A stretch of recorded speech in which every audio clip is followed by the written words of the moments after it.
Hi. Hi. How's it going? I'm gonna wait for Lachlan. And then see what's going on, I guess. What's up? What is up? Let me see here. Where's Lachlan? I hope everyone is having a great, just a great Thursday today. Thanks for asking. I'm good. Let's see where Lachlan is. So we're going to talk about Lachlan's topic, marginalization, this week. And I'm really excited to have Lachlan on here because I adore him and I want to know where he is and catch up with him because I miss him. And hey, Chris, Christopher, thank you. I like my cut. Let me see where Lachlan's at. See if he's in here. Lachlan, there you are. Here he comes. Hi. Can you hear me?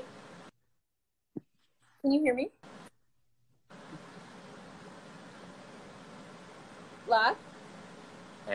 Hey, there you are. Can you hear me? Hi, look at you. Look at your hair. You like it? I love it. It looks so good. Thanks. I feel a little like Miss Frizzle, but I think it's like the right vibe for me. Hey, I looked up to Miss Frizzle, something hardcore, so right? You're doing good. That's that's my dream. So maybe that's the next I want to be in the reboot. Oh my God, you'd be an awesome Miss Frizzle. How are you? Where are you? Are you in Chicago? Good. I'm in Chicago still. Yeah, I've been here the whole pandemic so far. So there are worse places to be. That's been lucky. Yeah. But I'm good. Just keeping busy. It's weird. You just find a lot of time for all those little things that you always think that you're gonna do, but you always put off because you're like, oh, I'll do them when I have downtime, and then you end up doing something else. So it's been kind of nice to do that. Totally. Yeah, and threw in a few little trips here and there where I saw that. That looked nice. Nice. I went to Wyoming just a little bit after Danielle went. Awesome. So it was good because she got to tell me all of the stuff to do, and I was like, okay, sweet. Didn't have to do any research. So yeah, just stuff like that. Good. How are you? You're in LA still? I'm in LA. I'm great. Yeah. I've been doing a bunch of stuff around my house, which is nice. So we're gonna do a little bit of landscaping outside, and it's a lot. I'm a terrible coordinator. This project period has it's made it very clear to me that I'm not great at telling people what to do. But I'm getting better at it. You'll figure it out. Yeah. Yeah, you just have to be assertive, which is a great skill to practice. That's it, because you go in and you kind of want people to tell you what to do, but then it's well, no, this is your house. And it's shit. Yeah. Yeah. Well, that's fun though. That's exciting shit. Yeah, it's nice. I like doing it. It's and it's fine. It's one of my favorite things that takes up my time is just doing home decorating and shopping and reimagining different spaces. I love it. And your house is amazing, so I'm excited to see it. Yeah, I'm so excited for you to see it too. Yeah, and my closet's next, so I need to get it. But what we're here for. How was how did you find your experience prepping for this week? It was great. It was good. I chose this topic because it's something that you didn't really have to do. You don't have to do research to go what is marginalization, because we all know what it is. Mm-hmm. But I find that it's one of those things that you have just in the back of your mind, and you don't really pay enough attention to it. So it was something that was no, this is cool. I want to sit down and actually go what is it? And I didn't really I didn't learn anything new necessarily, but it just definitely brought it to the forefront of my mind. It made me reflect on a lot of times where it's been you know, where have I seen this marginalization happening, and have I been marginalized? Have I marginalized people? And it really makes you think a lot, and it's kind of it really makes you appreciate the bubbling point that is happening in society right now, because you're like, of course, like how the hell could you not be at this point right now? Yeah, you know?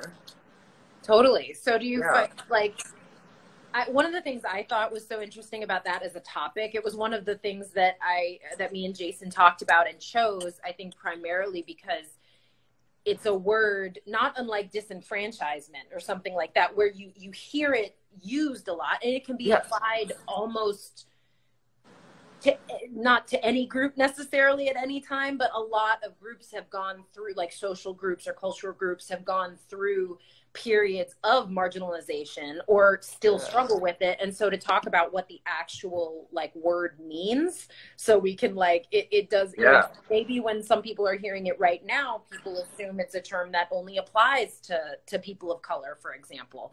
But you, in your video, you really like laid out, there have been plenty of groups who were and still are incredibly marginalized. It's a word that can broadly be used to describe, I would say, groups that have been oppressed and are struggling for equality, because marginalization is almost well, it's right there in the word itself, is when you're marginal, when you're in the margins, when people are not considering your needs, when we're talking about like how to move forward as a culture, as a society, as a, you know, a country.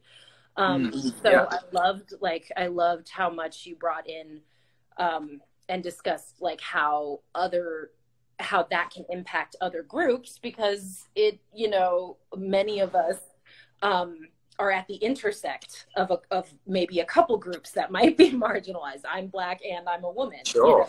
And like there are different parts of my life where it's like, well, and we talked about this a little bit too last week with some of our viewers who were saying like, when we were talking about how when you get criticism, for example, as an actor, sometimes it's like, well,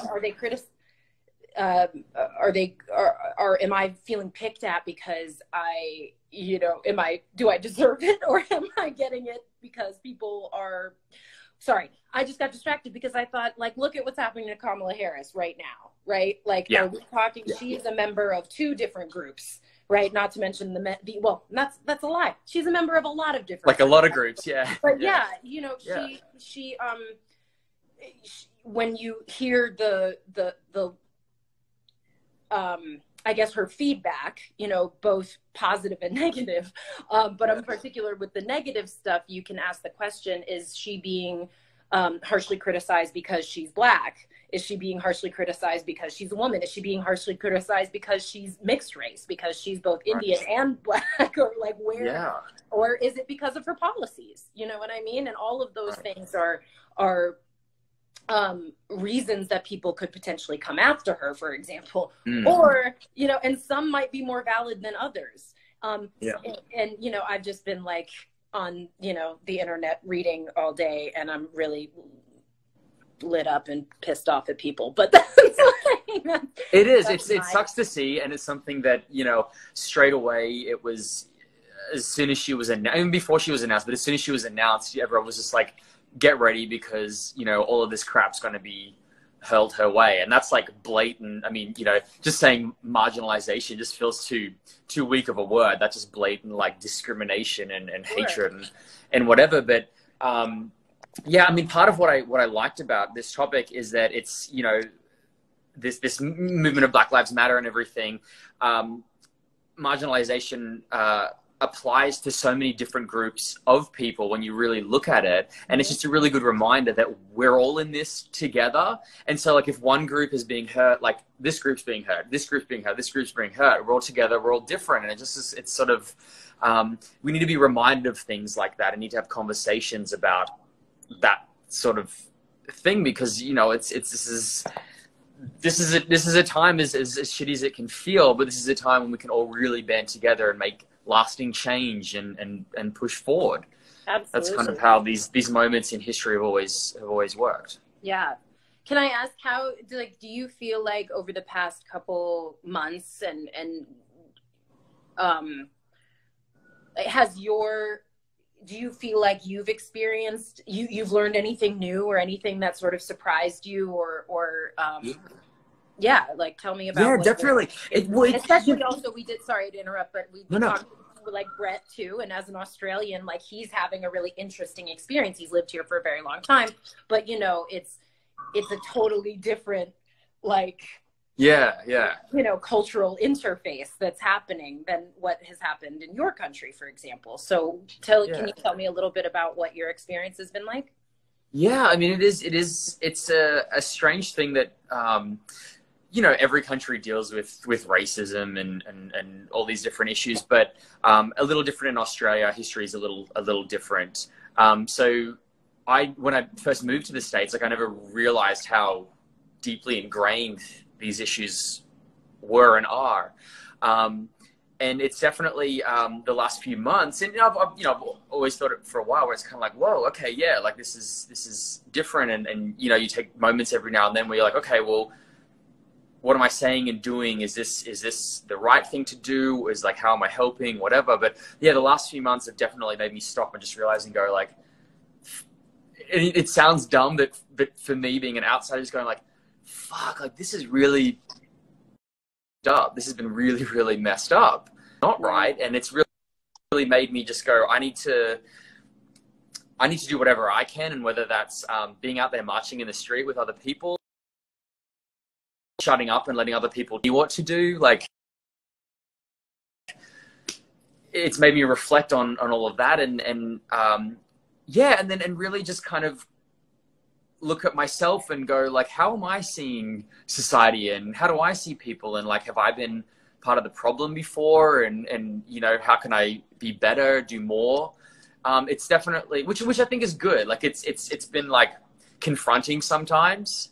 Yeah. You can just sort of be like, oh God, like, am I doing the right thing? Am I not doing enough? Is it stupid what I'm doing? I'm not sure. But I think that's good. Like, I think we all need to feel a bit uncomfortable and a bit shaken right now, because nothing changes and nothing happens if we're all, cozy on our couch and just want things to blow over. And I grew up in a place in Australia where people are very afraid of change. And even talking to my parents, like I was talking to my mum the other night, and they're wonderful and amazing and pretty progressive, but it's just, you can see that they're very afraid of change, and they're just kind of like, oh, it's very scary, all of this looting and all this violence and stuff. And I'm like, well, no, you're sort of missing the point there. Like, there's been a bit of that happening, which sucks, but it's like, there's more to it than that. And change is always uncomfortable. Like, it's just how it is, and you have to go through it. It's growing pains. Absolutely. That's such a great way to put it. I mean, that was something that we, with Jay, like when Jay was talking about civil disobedience, right? Like, yes, there is a level of discomfort, and the way that we discuss sort of police how people respond. And the way we are, I mean, I hate to even use the word police, but you know what I mean? The way we are sort of viewing and casting judgment on how disenfranchised and marginalized communities respond to oppression and to threat is, in my opinion, wrong. We're casting a huge amount of judgment, and so little has gotten done without people fucking shit up. You know what I mean? Yeah. Like, you need all the extremes. You need, and that's something that I might sort of brush up against myself sometimes with that, because I might say one thing and then be like, oh, I don't know, do I actually believe that? Like what you're saying, doing that constant sort of questioning and internal work and confronting yourself and your own judgments and your own feelings, saying like, wow, this makes me uncomfortable. Why does this make me uncomfortable? It feels like sometimes we're asking, many of us are asking the wrong questions. Yes. Like, yep, absolutely. If we can just dig a little bit deeper and get comfortable with the discomfort, because there's a lot of people in this world and in this country who've been uncomfortable for a very long time. Yes, absolutely. Yeah. It's like, fucking does. So Yeah. but yeah.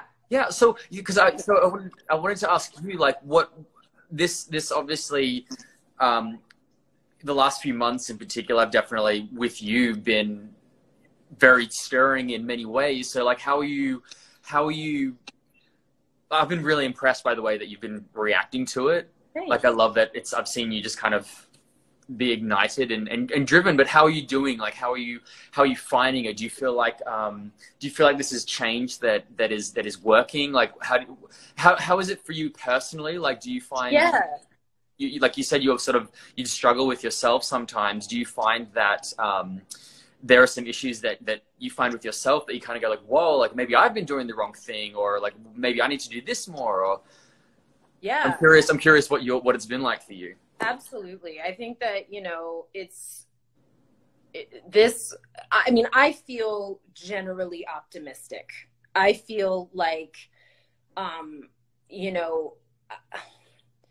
I've always been like hyper liberal, like in person, like in my social circles or at work or like in those sorts of environments. I'm very outspoken. And I'm politically motivated. I'm really into it. Not like I want to get into politics, but like am curious about politics. I like watching debate. I like participating in debate.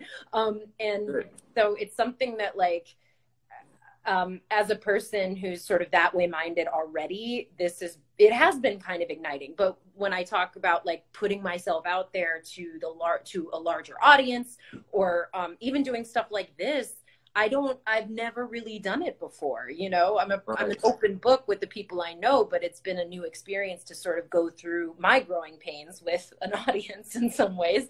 But that's that's all of us. We're all sort of experimenting with this, but for also, I think the biggest thing is, even as a woman of color, really confronting my privilege and saying like, how can I use the privilege that I carry, even as a woman of color, to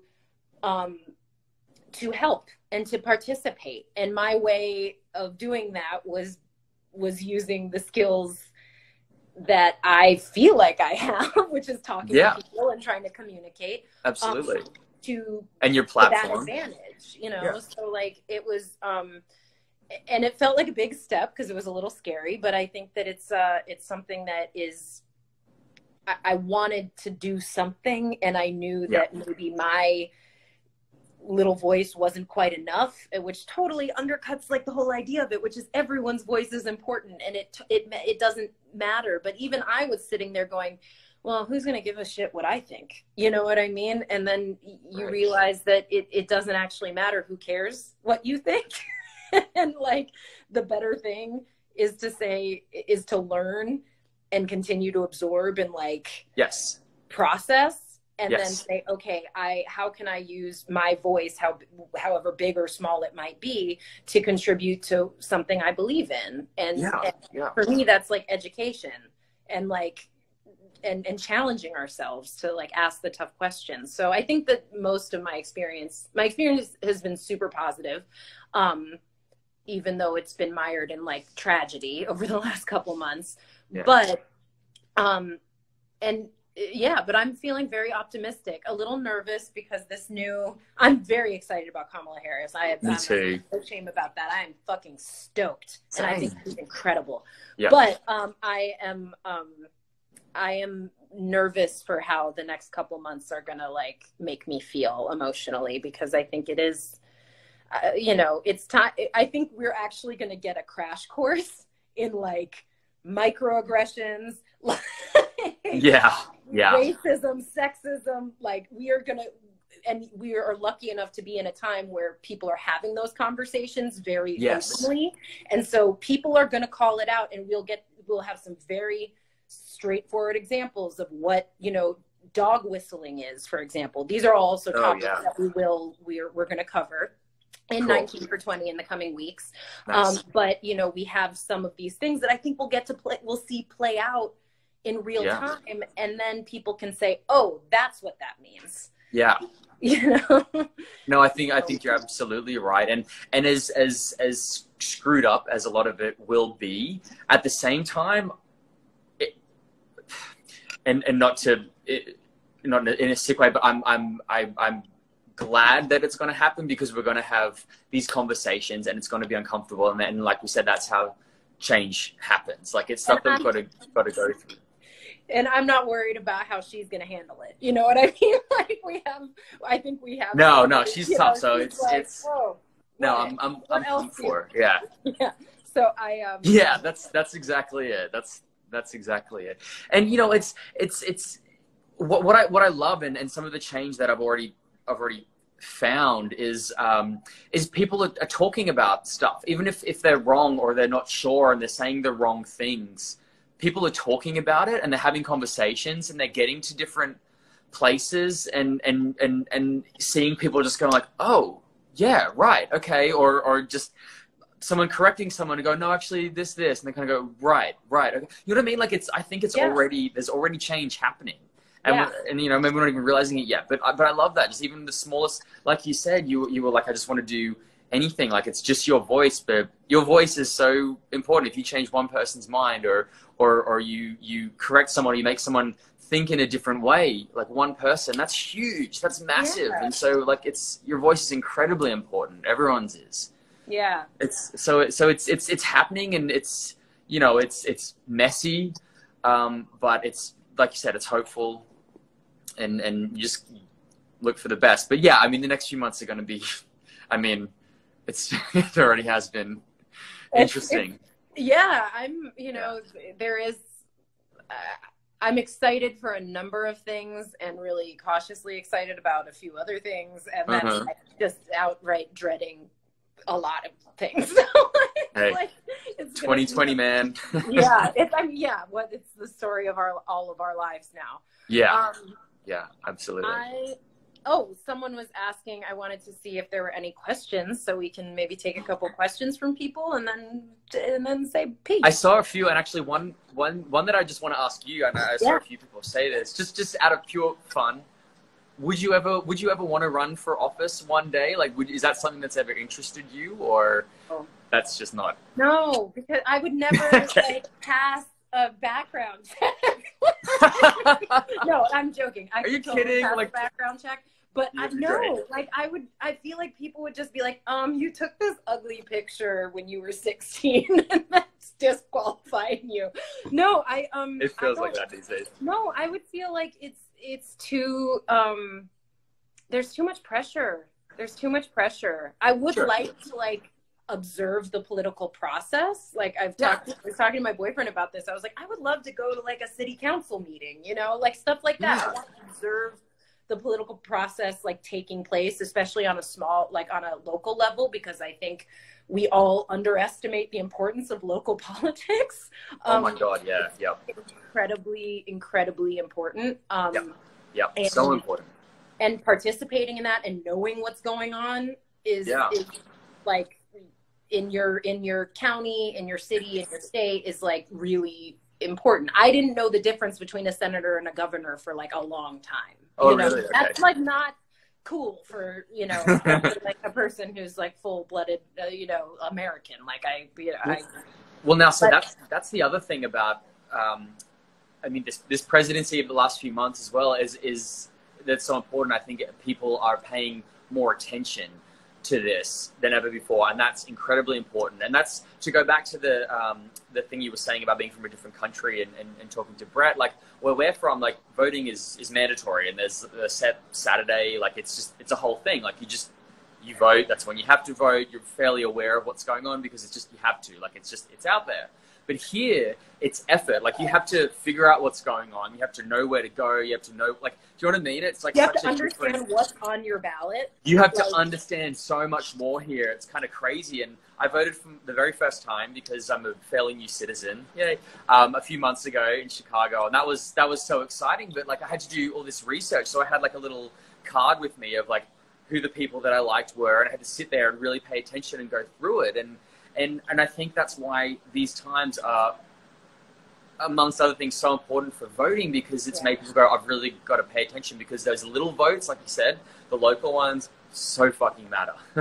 Yeah, I mean, we're talking that has an impact on law enforcement, on judges. I mean, you're voting for how your city deals with some of the issues we are talking about right now. Yeah. And so many people go and have no idea. I've been guilty of that before. So that's like that's something that, for example, has really changed for me. And yeah, it's late. I'm late to that party. And I can admit that, say like, okay, I'm guilty of it. When I was younger, you know, there's stuff that you just have to live with and go, oh my God, I missed that opportunity, you know?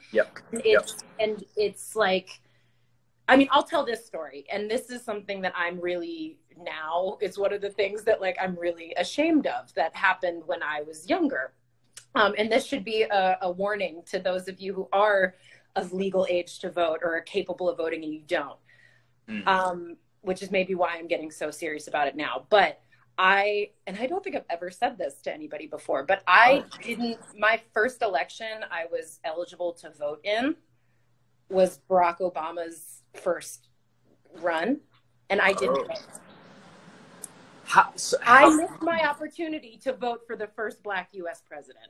And it makes me actually kind of emotional to say that now, you know?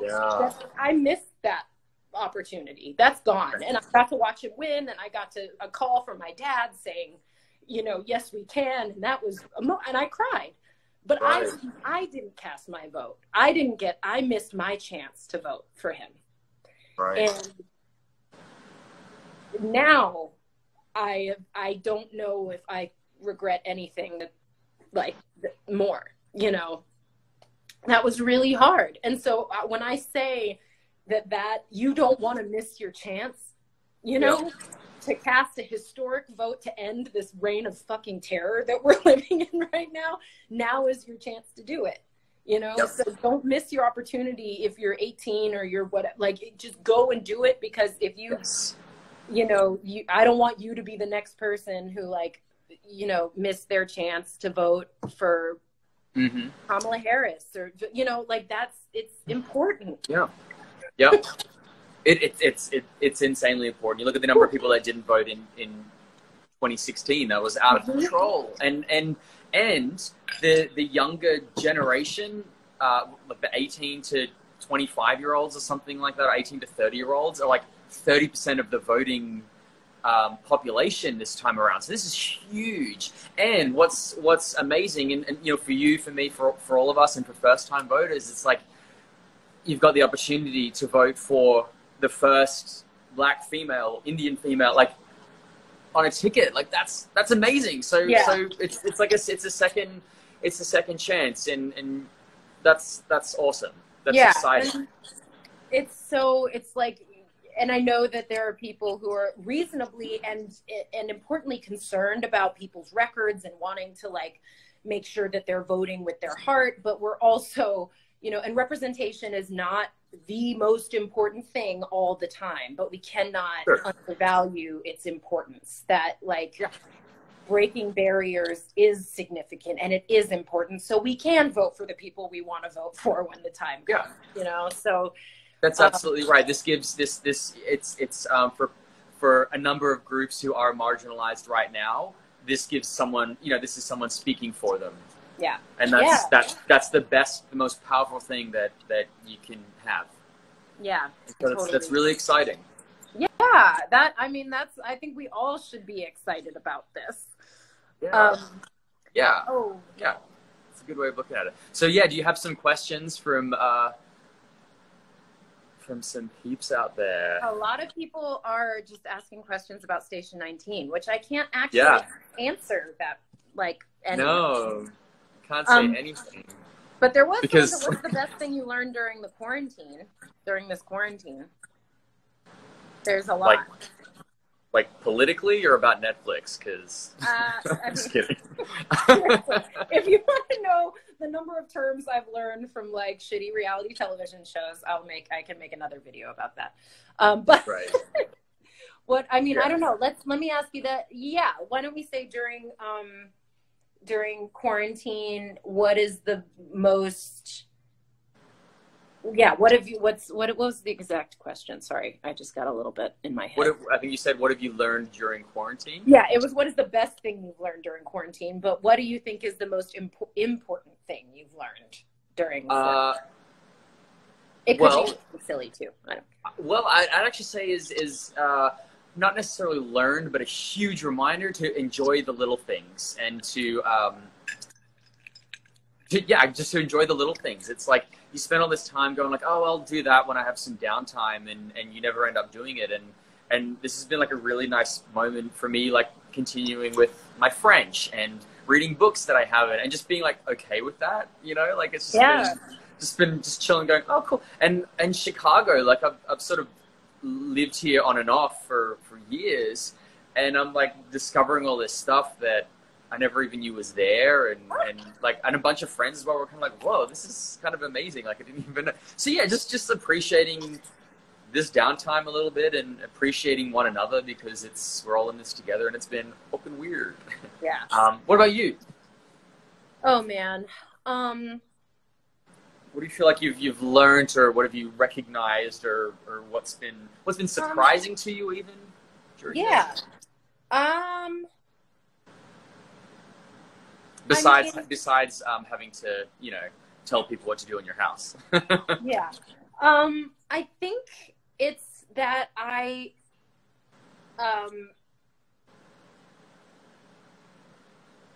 that it's okay to, this is a very big thing, I guess, but it's okay to it's okay to be confused and not have the answers and not know what to do. Like when I think about just working on 19 for 20, for example, like I struggle with like coordinating people, it's like, it makes me feel in the same way that talking to people about the house and stuff, being like, okay, is your video ready? I don't know. I don't want to bug you. I don't want to bug you. No one's going to hate you, just no. Like you everyone said that they were willing to do it. So just like, it's fine.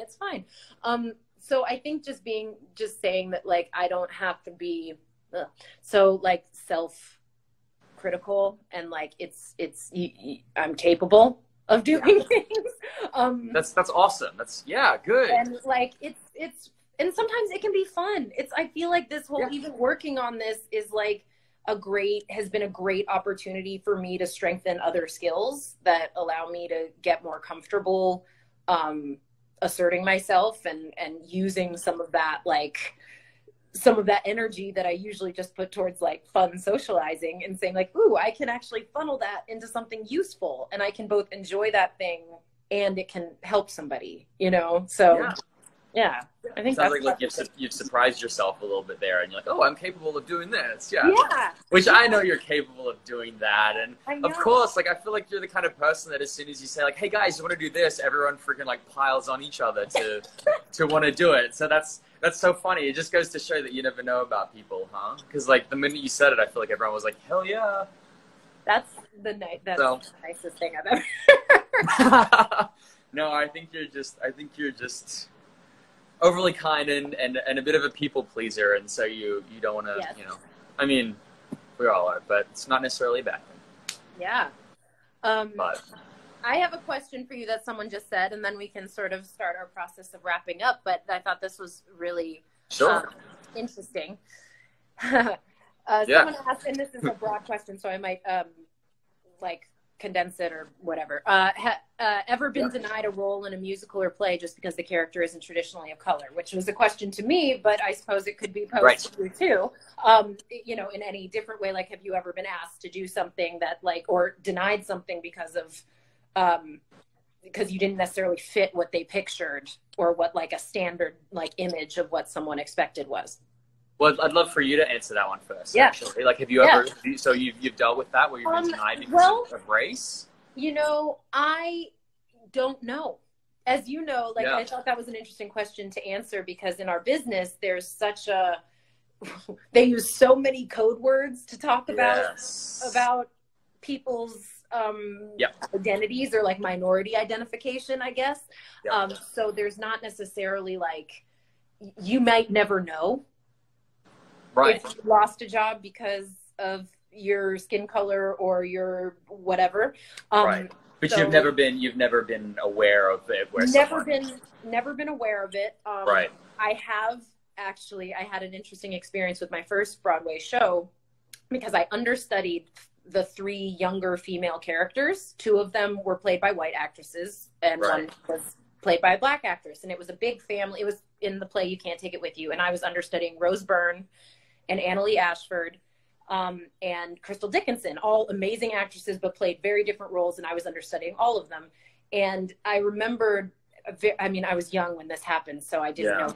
But I remembered after I went on, because I actually got to go on a lot in that play. And I went on a lot for Rose, who had to go in and out of town for work a couple times. And I remembered I went back and I Googled myself afterwards, because I was young and I didn't know any better at that point. Yeah, that's the last thing you want to do. If anyone said anything about my performance. And I remember I read someone saying that it was distracting that I was Black. Wow.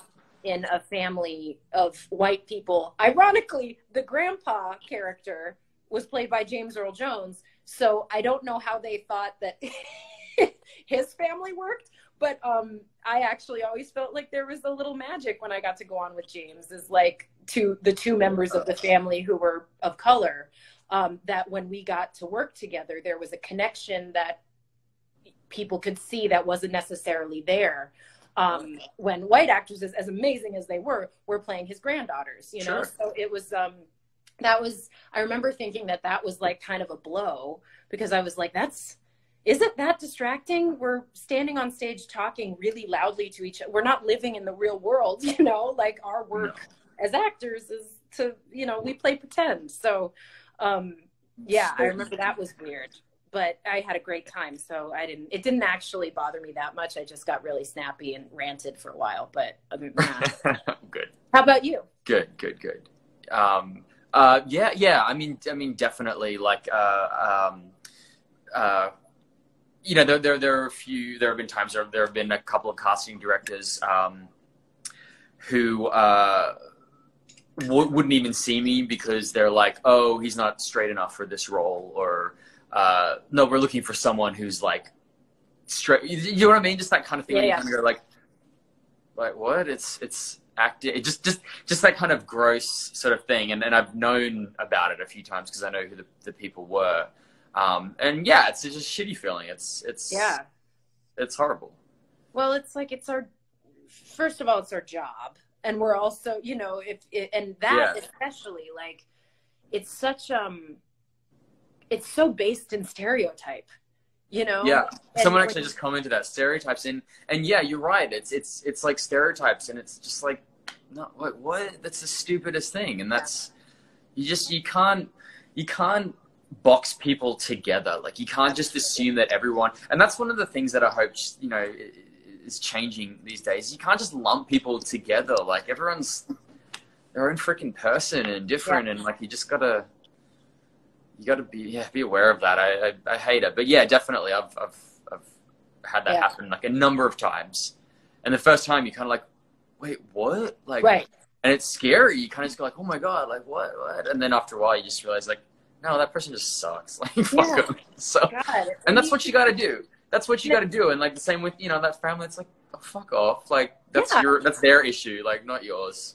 And it's so crazy because you realize that for a lot of people who are part of any minority group, it causes, I think, not for everyone necessarily, and I'm glad that it doesn't work like this for everyone, but I think it casts this shadow over what we do, and it makes us think there's something wrong with us, as opposed to saying there's something wrong with this system that we're participating in and a part of, and we take on the responsibility when it's something that we can't actually, we can't control what other people think as much as we would love to. We can't. So. No, that's it. We're not Professor X from X-Men. It's just you can't. You gotta live your own life, live in your own until the reboot, and then I'll shave my head and I'll do it. Boom. Well, do you know what that made me think of? Was in wait, did you say shave your head? Don't you dare? Yeah. Don't I'll you go dare. bald, shiny. Oh my God, that'd be amazing. But don't look at your hair. It's so good. No, what I was going to say is that what that made me think of was it the Harry Potter stage play or the Cursed Child or whatever it was? And there was that whole thing about Hermione because they cast a black actress to play it. And I love that J.K. Rowling was like, never in the books did I say that she was white. And it was like, that's just something that people decide on their own. And that was just the best thing because it made everyone go, oh, Right. yeah, right. I mean, that Like- was, I always thought when I read those books and I was waiting for my letter of invitation to Hogwarts, I thought Hermione was Right. black. I read that character and I heard frizzy hair and smart and I thought, that's me. And I You are, oh my God, you are Hermione. and I was so ready for my letter home. But, you know, I mean, that's what's so silly about it is like people, you know, and you realize people do like, you want to identify with the things that you enjoy, you know, you want to feel seen. Yeah. And the less people dictate stuff like that in the way that she did, for example, like I didn't say anything about her race. So it allows any girl with big frizzy curly hair to say, that's me. And that's so valuable, you know? And like you said, demonstrating sort of the range of how people are and who they are is so like, it's so easy. And yet people are so like, just tight with that. And it's nuts. It is. Nuts. I miss you. I miss you too. It's kind of crazy. Like, so far away. I know. But I hope I get to see you soon. Hopefully. And thank you so much for your work this week. I was so excited about it. And I wanted to say also for the people watching, someone asked if intersectionality was going to be a word, and it's actually next week's topic. Intersectionality next week. All of our favorite person. So we're very excited to have her back from all of her travels, and she's going to talk to us a little bit about intersectionality. Yay! And I'm very excited about it. And then I'm sure she will be also willing to, hopefully, as long as she's not busy, go live next week. She's not in some crazy national park somewhere hiking up a glacier or. I know. How about that picture? I was like, what? I'm like, damn it, like, stop it. She's just showing me up. Like, I'm sitting here, like, in my pajamas, eating pizza, watching TV, and she's, like, out hiking a glacier. I'm just like, oh, man. Oh, my God. I've been watching Basketball Wives for 3 days. Why am I not hiking up a glacier? We need to look at our choices. Yeah, seriously. Choices. But no, thank you so much for letting me be a part of it. I've loved it. It's been great. Like I love it. I love this whole conversation. And I love the people reaching out. So many people have reached out and you know, I've seen them reaching out to other people, but even to me and just saying like, thank you. That was great. And that's what it is. And again, no expert, none of us are experts, but that's what's beautiful is that we can make mistakes and figure things out and have conversations and share ideas and and keep moving forward, man. Make those mistakes. Like I'm so glad that you said that. And I'm glad that we've all been able to say like, we're doing the work too. You know, we don't have the answers and we're not, no matter what sort of group we may consider ourselves a part of, we don't, you know, we're not professionals at this. This is totally self-motivated education and we're all capable of doing it. So thank you for participating, Lachlan. I really appreciate it. And I know that everybody watching does too, because we're so lucky to have you and we love you. I love you more. I'll talk to you soon. Talk to you very, very soon. We'll Hope to see you very, very soon. Our text exchanges about how much we miss each other because it's one of my favorite things. Awesome. All the gifts. And thanks everyone for watching as well. It's been so nice hearing your questions, seeing the kind words. So much love to you all and things to come. Lots of things to come. Yeah, I'm so excited for you guys to get Danielle's the last person of the first group. We have another little group starting, so you'll get some more surprises and new faces there, but we're very excited about it. And we still have I think 11 weeks to go, and we're very excited about it. So awesome. Yay. Awesome, awesome, awesome. All right. Lots of love to you. Love you. Bye-bye. Bye. Mwah. Mwah.